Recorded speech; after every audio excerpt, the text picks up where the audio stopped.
श्री स्वामी समर्थ. बघा, लवकरच बोटावर मोजण्या इतकेच दिवस राहिलेले आहेत, ते म्हणजे शारदीय नवरात्रीला.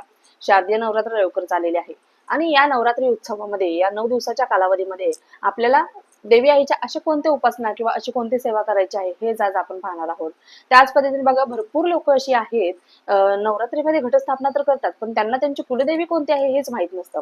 कधी कधी असं होतं, विभक्त कुटुंब म्हणजे एक कुटुंब खूप मोठं असतं, नंतर ते विभक्त होतं, किंवा घरामध्ये जे प्रमुख कर्ते व्यक्ती असतात, जे ज्येष्ठ व्यक्ती असतात, ते वारल्यानंतर किंवा एखाद्या व्यक्तीला सगळं माहित असतं, पण ती व्यक्ती समोरच्या व्यक्तीला सांगत नसते की आपली कुलदेवी ही आहे, आपल्या रूढी चाली रीती परंपरा या आहेत.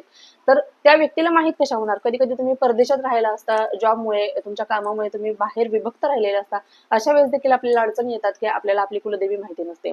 घरामध्ये सतत भांडणं होणं, आर्थिक परिस्थिती आपली खूप डाऊन असते, भरपूर जीवनामध्ये स्ट्रगल असतात. आपण तर स्ट्रगल करत असतो, आपल्यासोबत आपली मुलं देखील स्ट्रगल करत असतात.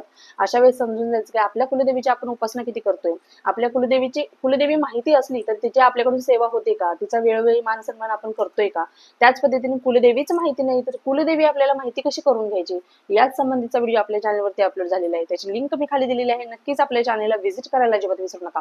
तुमच्या सगळ्या प्रश्नांची उत्तरे तुम्हाला नक्कीच मिळतील. श्री स्वामी समर्थ.